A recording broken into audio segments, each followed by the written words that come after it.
नमस्कार। प्रादेशिक समाचार के साथ मैं नूतन लकड़ा। पहले मुख्य समाचार। केंद्रीय मंत्री अर्जुन मुंडा ने आदि प्रशिक्षण पोर्टल का किया शुभारंभ। दूर दराज इलाकों तक जनजाति समुदाय को प्रशिक्षण उपलब्ध कराने में मिलेगी मदद। राज्य में सक्रिय कोरोना मरीजों की संख्या में कमी जारी। पूरे राज्य में 2246 मरीज इलाजरत। स्वास्थ्य दर 97.86% पहुंची। परिवहन विभाग ने ई पास को लेकर संशोधित आदेश जारी किया। अब दूसरे राज्यों से झारखंड आने वालों को ई पास पोर्टल पर निबंधन कराना अनिवार्य होगा। केंद्र सरकार ने नए आयकर पोर्टल में आ रही दिक्कतों के बारे में लिखित सुझाव मांगे। 18 जून शाम 7 बजे तक fmo@nic.in पर ईमेल के जरिए भेजे सुझाव। और समाचारों के पहले एक जरूरी संदेश। कई राज्य अपने लॉकडाउन मानदंडों में ढील दे रहे हैं। हम अपने श्रोताओं से अपील करते हैं कि वे सतर्कता में कमी न बरतें, क्योंकि कोविड-19 महामारी हमारे स्वास्थ्य के लिए खतरा बनी हुई है। कृपया घर पर ही रहें जब तक कि बाहर जाना अति आवश्यक न हो, और 4 सरल चरणों का पालन करना जारी रखें। फेस मास्क पहनें, 2 गज की सामाजिक दूरी बनाए रखें, हाथ और चेहरे की स्वच्छता पर ध्यान दें और टीका जरूर लगवाएं। किसी भी कोविड-19 संबंधित जानकारी और मार्गदर्शन के लिए राष्ट्रीय हेल्पलाइन नंबर 011-2397-8046 और 1075 पर संपर्क करें। इसके अलावा राज्य हेल्पलाइन नंबर 104 डायल कर समस्या का त्वरित समाधान लिया जा सकता है। और अब समाचार विस्तार से। जनजातीय मामलों के मंत्री अर्जुन मुंडा ने कल आदि प्रशिक्षण पोर्टल का शुभारंभ किया। जनजातीय मामलों के मंत्रालय ने संयुक्त राष्ट्र विकास कार्यक्रम के सहयोग से इस पोर्टल को विकसित किया है। इसका उद्देश्य देश भर में आयोजित होने वाले प्रशिक्षण कार्यक्रमों की व्यापक जानकारी प्रदान कराना है। आदि प्रशिक्षण सूचना प्रौद्योगिकी का इस्तेमाल कर दूर दराज के इलाकों तक जनजातीय समुदाय को प्रशिक्षण उपलब्ध कराने की पहल है, ताकि वे अधिकारों और लाभों से वंचित न रहें। इस मौके पर केंद्रीय मंत्री अर्जुन मुंडा ने आदिवासी समुदायों के बीच उनके अधिकारों के बारे में जागरूकता पैदा करने पर जोर दिया। उन्होंने कहा कि इसके लिए जनजातीय समुदायों और विभिन्न हितधारकों के व्यापक प्रशिक्षण और क्षमता निर्माण की जरूरत है। राज्य में सक्रिय कोरोना मरीजों की संख्या में लगातार कमी आ रही है। अब पूरे राज्य में 2246 मरीज ही इलाजरत हैं। अब तक 3,43,983 संक्रमण के मामले आए हैं, जिनमें 3,36,645 मरीज स्वस्थ हो चुके हैं। हालांकि अब तक 5,000 से अधिक मरीजों ने जान भी गंवाई है। स्वास्थ्य विभाग की रिपोर्ट के अनुसार कल राज्य में कोरोना से संक्रमित 190 मरीजों की पुष्टि हुई, जबकि 587 संक्रमित स्वस्थ हुए। अब राज्य में कोरोना से स्वस्थ होने की दर बढ़कर 97.86% हो गई है। देश में अब तक 26 करोड़ 55 लाख से अधिक कोविड रोधी टीके लगाए गए हैं। स्वास्थ्य और परिवार कल्याण मंत्रालय ने बताया कि कल 34,63,000 से अधिक टीके लगाए गए। देश में अभी कोविड टीकाकरण अभियान का तीसरा चरण चल रहा है। इसमें 18 से 44 वर्ष आयु वर्ग के लोगों को भी टीकाकरण में शामिल किया गया है। टीकाकरण कोविड महामारी की रोकथाम में महत्वपूर्ण है। केंद्र सरकार राज्यों और केंद्र शासित प्रदेशों के सहयोग से देश में इस अभियान की गति तेज करने के हर संभव प्रयास कर रही है। कोविड टीकाकरण पर राष्ट्रीय तकनीकी सलाहकार समूह के कार्यकारी समूह के अध्यक्ष डॉक्टर N.K. अरोड़ा ने कहा है कि कोविशील्ड खुराक के बीच अंतर बढ़ाने का निर्णय वैज्ञानिक साक्ष्यों पर आधारित है। डॉक्टर अरोड़ा ने बताया कि ब्रिटेन के पब्लिक हेल्थ की ओर से जारी आंकड़ों के अनुसार खुराक के अंतराल में 12 सप्ताह होने पर टीके का प्रभाव 65 से 88% के बीच होता है। केंद्र सरकार कोविड महामारी के दौरान लोगों की सुविधा के लिए बनाई गई राष्ट्रीय स्तर की हेल्पलाइन नंबर के बारे में लोगों को जागरूक कर रही है। सूचना और प्रसारण मंत्रालय अपने विभिन्न विभागों के माध्यम से इन हेल्पलाइन के बारे में जागरूकता बढ़ा रही है। विभिन्न हेल्पलाइन नंबर इस प्रकार हैं। कोविड संबंधी सवालों के जवाब देने के लिए स्वास्थ्य और परिवार कल्याण मंत्रालय की हेल्पलाइन है 1075। राज्य हेल्पलाइन नंबर है 104। महिला और बाल विकास मंत्रालय की चाइल्ड हेल्पलाइन 1098। वरिष्ठ नागरिकों के लिए सामाजिक न्याय और अधिकारिता मंत्रालय की हेल्पलाइन नंबर है 14567। मनोवैज्ञानिक सहायता के लिए राष्ट्रीय मानसिक स्वास्थ्य और तंत्रिका विज्ञान संस्थान निम्हांस का नंबर है 0804611007। आयुष कोविड परामर्श हेल्पलाइन नंबर है 14443 और माई गव व्हाट्सएप हेल्प डेस्क नंबर है 9013151515।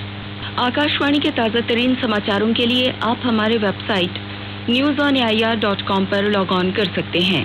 ताजा समाचार Twitter handle @AIR news alerts और Facebook page All India Radio news पर भी उपलब्ध है।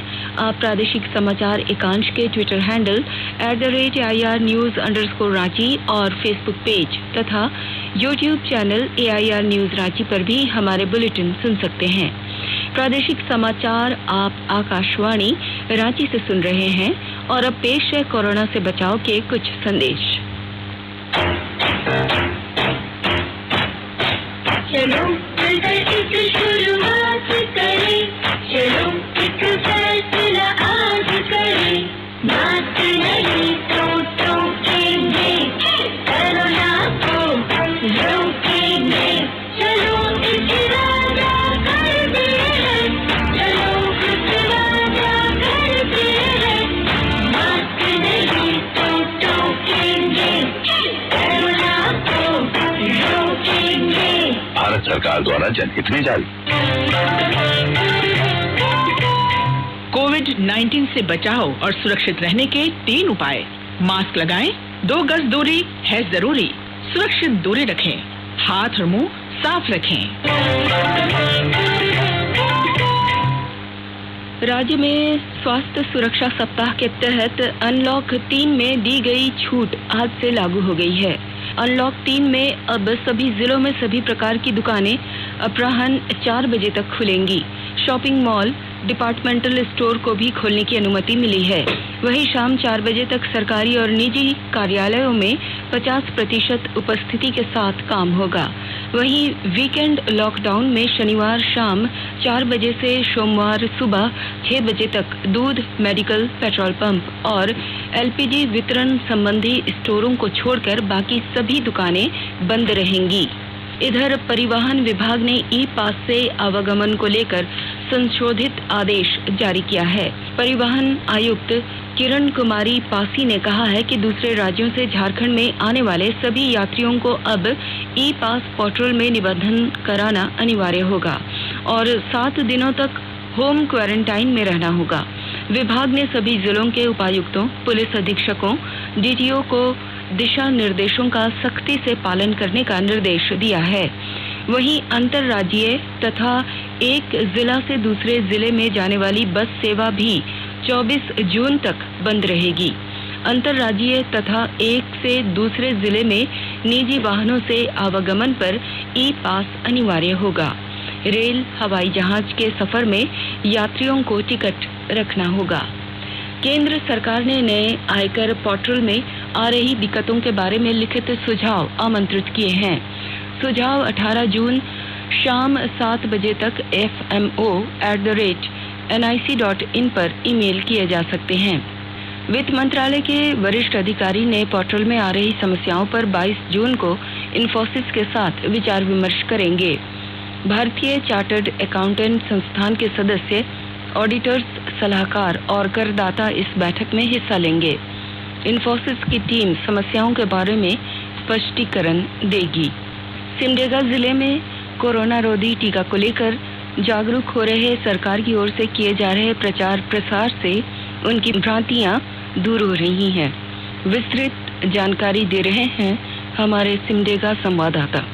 सिमडेगा जिले में कोरोना वैक्सीनेशन को लेकर लोग जागरूक हो रहे हैं और अब ग्रामीण क्षेत्रों में भी वैक्सीनेशन कैंप में लोगों की भारी भीड़ उमड़ रही है।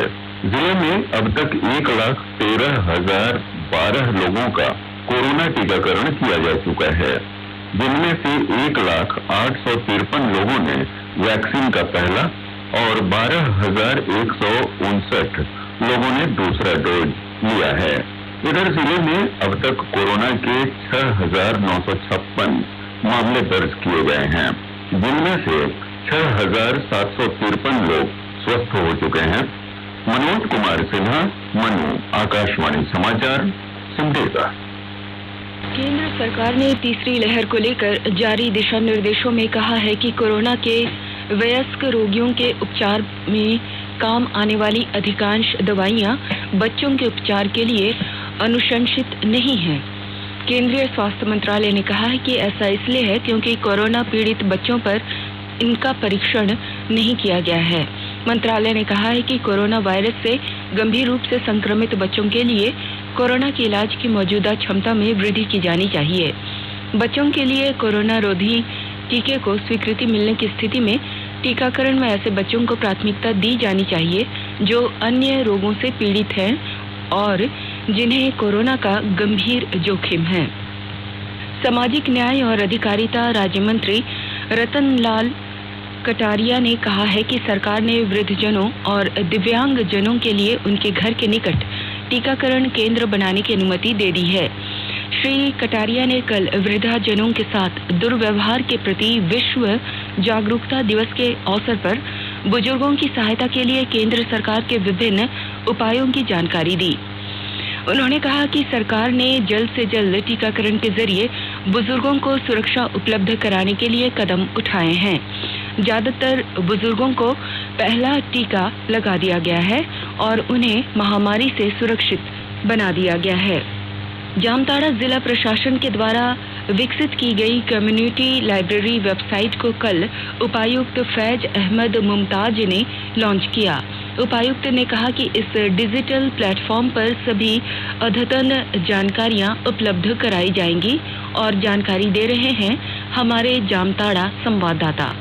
जामताड़ा जिला प्रशासन के द्वारा विकसित किए गए कम्युनिटी लाइब्रेरी वेबसाइट का कल उपायुक्त फैज अहमद मुमताज ने लॉन्च किया। जिले के प्रखंडों एवं पंचायतों में संचालित सामुदायिक पुस्तकालयों को इस वेबसाइट से जोड़ दिया गया है। वेबसाइट लॉन्च करने के दौरान उन्होंने कहा कि कोरोना महामारी के दौरान छात्र छात्राओं एवं युवाओं को पठन पाठन सहित अन्य शैक्षिक गतिविधियों पर प्रतिकूल प्रभाव पड़ा है, जिसकी भरपाई करने का प्रयास किया जा रहा है। उपायुक्त ने यह भी कहा कि किसी न किसी सामुदायिक पुस्तकालय के माध्यम से हर हफ्ते निर्धारित समय पर जिले के एक अधिकारी उपलब्ध रहेंगे। सुभाष प्रसाद सिंह, आकाशवाणी समाचार, जामताड़ा। अंतर्राष्ट्रीय योग दिवस 21 जून को मनाया जाएगा। इस वर्ष का थीम है स्वस्थ रहने के लिए योग। कोविड महामारी का पूरी दुनिया के लोगों के जीवन और आजीविका पर असर पड़ा है। ऐसे समय में लोगों के स्वास्थ्य के लिए योग बहुत आवश्यक है। आकाशवाणी समाचार से बातचीत में आयुष मंत्रालय में सचिव वैद्य राजेश कोटेचा ने कहा कि योग कोविड उपचार का अभिन्न अंग है। और अब संक्षिप्त खबरें। सरायकेला खरसावां जिले में 2 दिनों से लगातार बारिश हो रही है। अब तक जिले में इन 48 घंटों में औसत 84.6 मिलीमीटर वर्षा दर्ज की गई है। कृषि विभाग से प्राप्त आंकड़ों के अनुसार खरसावां एवं कुचई प्रखंड में सर्वाधिक वर्षा हुई है। वहीं लगातार बारिश से जनजीवन अस्त व्यस्त हो गया है। सरायकेला खरसावां जिले में 1 लाख हेक्टेयर क्षेत्रफल पर धान की खेती करने का लक्ष्य जारी रखा गया है, जिसमें अभी तक जुताई का कार्य शुरू नहीं हुआ है। जिला कृषि पदाधिकारी विजय कुजूर ने अधिक वर्षा के कारण इस वर्ष किसान अभी तक कृषि कार्य प्रारंभ नहीं कर पाए हैं। 12वीं के छात्रों को अंक दिए जाने को लेकर आज सर्वोच्च न्यायालय में सरकार ने फार्मूला रख दिया है। सरकार ने कोर्ट को बताया कि 10वीं बोर्ड से 30% अंक, 11वीं के आधार पर 30% अंक और प्री बोर्ड के आधार पर 40% अंक दिए जाएंगे। सुनवाई के दौरान महान्यायवादी ने कहा कि इस तरह की स्थिति पहले कभी नहीं आई। उन्होंने शीर्ष अदालत को बताया कि सीबीएसई ने 10वीं, 11वीं और 12वीं प्री बोर्ड के रिजल्ट को आधार बनाया है। 10वीं के 5 विषयों में से 3 विषयों के सबसे अच्छे अंक लिए जाएंगे। सरकार ने अदालत को बताया कि 12वीं के रिजल्ट 31 जुलाई तक घोषित कर दिए जाएंगे। इस दौरान सुप्रीम कोर्ट ने कहा कि छात्र अगर अपने नतीजों से संतुष्ट नहीं होंगे तो वे अपील कर सकते हैं। और अब अंत में मुख्य समाचार एक बार फिर। केंद्रीय मंत्री अर्जुन मुंडा ने आदि प्रशिक्षण पोर्टल का किया शुभारंभ। दूर दराज के इलाकों तक जनजातीय समुदाय को प्रशिक्षण उपलब्ध कराने में मिलेगी मदद। राज्य में सक्रिय कोरोना मरीजों की संख्या में कमी जारी। पूरे राज्य में 2246 मरीज इलाजरत। स्वास्थ्य दर 97.86% पर पहुंची। परिवहन विभाग ने ई पास को लेकर संशोधित आदेश जारी किया। अब दूसरे राज्यों से झारखंड आने वालों को ई पास पोर्टल पर निबंधन कराना अनिवार्य होगा। और केंद्र सरकार ने नए आयकर पोर्टल में आ रही दिक्कतों के बारे में लिखित सुझाव मांगे। 18 जून शाम 7 बजे तक fmo@nic.in पर ईमेल के जरिए सुझाव भेजे जा सकते हैं। इसके साथ ही आकाशवाणी रांची से प्रादेशिक समाचार का ये बुलेटिन समाप्त हुआ। नमस्कार। घर में रहिए, सुरक्षित रहिए और सुनते रहिए आकाशवाणी।